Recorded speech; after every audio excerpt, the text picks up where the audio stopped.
उत्तर प्रदेश के बेसिक शिक्षा विभाग के अधीन संचालित सरकारी अपर प्राइमरी स्कूल अनुदेशकों के सहारे चल रहे हैं। ये शिक्षक पूरे मनोयोग से अपना कर्तव्य निभाते हैं, लेकिन सरकार इनकी मांगों को अनसुना कर रही है। ये शिक्षक लंबे समय से कम वेतन या यूं कहें मानदेय पर लंबे समय से कार्यरत हैं और इन्हीं मांगों को लेकर ये शिक्षक लगातार सरकार के सामने आ रहे हैं, लेकिन सरकार इनकी आवाज को अनसुना कर रही है। और अब सभी शिक्षकों के लिए एक नया अपडेट निकलकर सामने आया। आपको बता दें कि विगत 29 जून को लोक अदालत में सुप्रीम कोर्ट के दिशा निर्देश में अनुदेशकों को बुलाया गया था। इसके साथ ही सरकार के पक्षकारों को भी बुलाया गया था, लेकिन 29 जून को सरकार के नुमाइंदे वहां पर नहीं पहुंचे थे, जिसके बाद वहां पर जज ने अनुदेशकों की पीड़ा को सुना और उनकी समस्याओं से सहमत भी हुए थे। इसी के साथ उन्होंने दूसरी तारीख भी दी थी, जो कि 3 जुलाई थी, यानी कि आज की थी, क्योंकि उस दिन सरकार के नुमाइंदे वहां पर अनुपस्थित थे।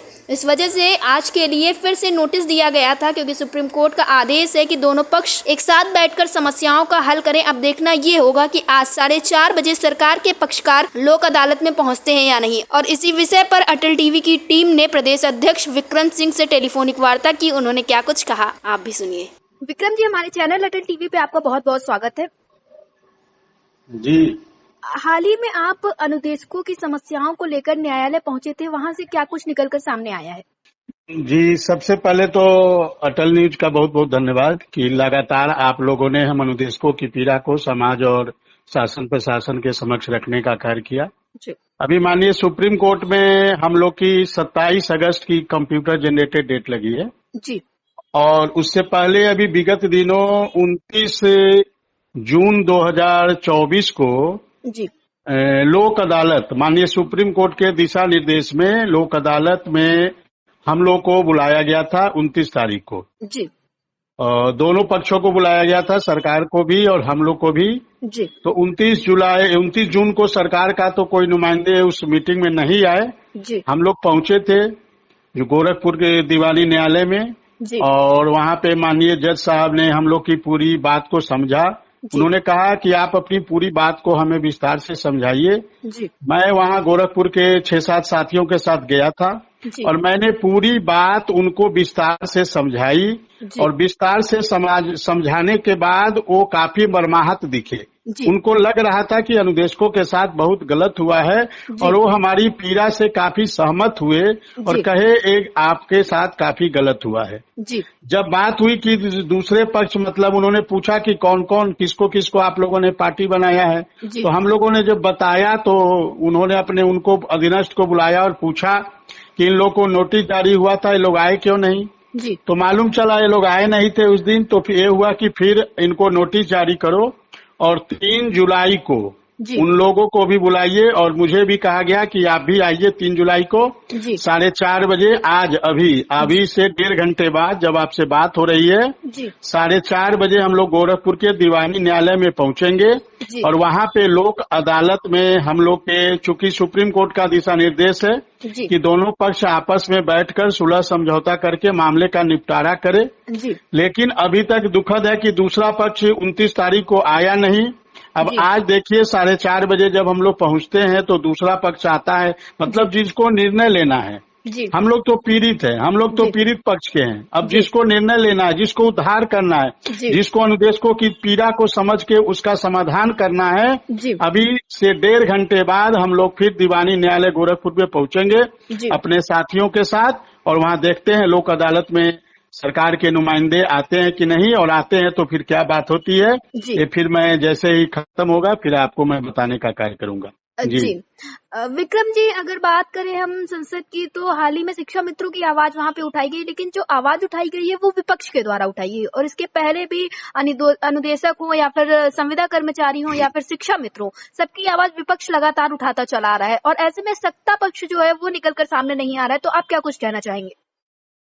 समस्या तो है, समस्या तो आ रही है कि जिनको हमारी पीड़ा को समझना चाहिए और जिनके हाथों में है हमारी पीड़ा का समस्या का समाधान करना, उनके तरफ से अभी तक कोई उस पे हमारे जो घाव है उस पे मरहम लगाने का कार्य नहीं किया गया है। हाँ, विपक्ष के द्वारा कल आपने देखा सदन में अनुराग भदौरिया जी और ये चंद्रशेखर जी जो निर्दलीय सांसद हैं, उन्होंने और जो समाजवादी पार्टी के आनंद भदौरिया जी हैं, लालजी वर्मा जी हैं जो अम्बेडकर नगर के माननीय सांसद हैं, इन लोगों ने संविदा कर्मियों की, अनुदेशकों की, शिक्षा मित्रों की और जो भी संविदा कर्मी है प्रदेश में उनकी आवाज को उठाने का कार्य किया।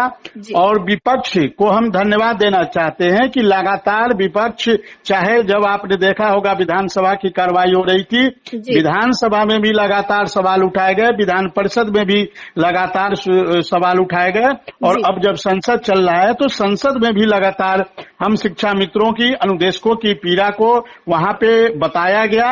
लेकिन दुखद यह है कि अभी तक सरकार के ओर से इस पे कोई एक्शन नहीं लिया गया है।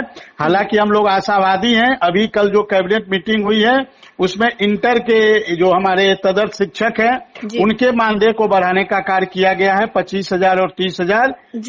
हम भी उम्मीद करते हैं कि जो अगली कैबिनेट बैठक जो होगी मंगलवार को 9 तारीख को, हम आशा करते हैं, उम्मीद करते हैं कि इंटर कॉलेज, उससे पहले आपने देखा होगा पेंशन कर्मियों के लिए जो 2004 के पहले जिनका पद विज्ञापित हुआ था उनके लिए सरकार ने उनको पेंशन देने की घोषणा की। फिर इस कैबिनेट में कहना चाहूंगी विक्रम जी 2005 है। जी 2005 जी। और उसके बाद अब अगली कैबिनेट में उत्तर प्रदेश का अनुदेशक, शिक्षा मित्र ये आशा की नजरों से देख रहा है 9 तारीख को जब कैबिनेट बैठेगी तो उसमें हम अनुदेशकों की आवाज, हम अनुदेशकों के बारे में क्या आता है इसका इंतजार पूरा उत्तर प्रदेश का अनुदेशक समाज कर रहा है। और हम आपके चैनल के माध्यम से सरकार से निवेदन करते हैं कि इधर जैसे आपने पेंशन को जारी किया, जैसे आपने तदर्थ शिक्षकों के मानदेय को बढ़ाने का कार्य किया, आप उसी प्रकार हम 9,000 पाने वालों की भी पीड़ा को, समस्या को समझिए। और अगली जो कैबिनेट बैठक हो 9 तारीख को, उसमें हम आपके चैनल के माध्यम से माननीय मुख्यमंत्री जी से और उनकी पूरी कैबिनेट से और पूरी सरकार से निवेदन करते हैं कि हम अनुदेशकों के भी समस्या के समाधान करने के लिए उस पर विचार हो और कैबिनेट से वो पास हो। जी विक्रम जी, इतनी सारी समस्याएं हो रही हैं तो आपको क्या लगता है कि सरकार कहाँ पे चूक रही है? क्या अधिकारियों द्वारा कुछ किया जा रहा है या फिर सरकार ही ध्यान नहीं देना चाह रही है? जी माननीय मुख्यमंत्री जी तो संत है जी, माननीय मुख्यमंत्री जी महात्मा है, वो सभी की पीड़ा को समझते हैं। लेकिन दुखद है कि माननीय मुख्यमंत्री जी के पास जो अनुदेशक के जो क्रियाकलाप है वो ईमानदारी से वह रखे नहीं जाते हैं। सरकार के जो अधिकारी हैं, जो नुमाइंदे हैं, ये अनुदेशकों के क्रियाकलाप की जिस प्रकार से उत्तर प्रदेश का अनुदेशक ईमानदारी से अपने विद्यालय में मेहनत करता है, ये उत्तर प्रदेश के अधिकारियों के द्वारा माननीय मुख्यमंत्री जी को गलत फीडबैक दिया जाता है। और चूंकि हालांकि माननीय मुख्यमंत्री जी बड़े दयालु हैं, बड़े कृपालु हैं, वो यदि उनको पूरी वास्तविकता से अवगत करा दिया जाएगा तो हमें पूरा आशा और विश्वास कि माननीय मुख्यमंत्री जी हम लोग की पीड़ा को समझते हुए हमारे जो भी समस्या है उसका समाधान करने का कार्य करेंगे। जी अनुदेशक जैसा कि काफी ज्यादा परेशान है और आप लोग की आज फिर से एक बार मुलाकात होगी, ऐसे में आप शिक्षा मित्र, आप ऐसे में अनुदेशक साथियों को क्या कुछ संदेश देना चाहेंगे? अब अनुदेशक साथियों को कहना चाहूंगा कि संगठन आपके मान सम्मान के लिए हर स्तर से प्रयास कर रहा है। मैं माननीय मुख्यमंत्री जी से भी मिलने के लिए लगातार प्रयास कर रहा हूं, लगातार फोन कर रहा हूं लखनऊ। हालांकि अभी तक मुझे समय नहीं मिला है, लेकिन जैसे ही माननीय मुख्यमंत्री जी गोरखपुर आते हैं, चूंकि मैं गोरखपुर जनपद का रहने वाला हूं, तो जैसे ही माननीय मुख्यमंत्री जी का हमारा संगठन का एक प्रतिनिधिमंडल प्रयास करेगा कि माननीय मुख्यमंत्री जी मिलकर अपनी पीड़ा को बताएं, अपनी समस्या को बताएं और उसका समाधान करवाने का प्रयास करें। विक्रम जी, अटल टीवी से जुड़ने के लिए बहुत बहुत धन्यवाद। बहुत बहुत धन्यवाद आपको अंजलि मैम और अटल टीवी को जी को।